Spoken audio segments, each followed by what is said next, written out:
We have just released the 75th edition of the Statistical Review of World Energy.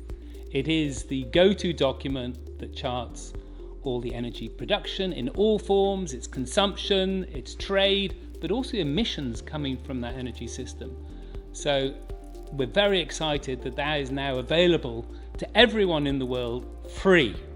A lot of people make forecasts of energy.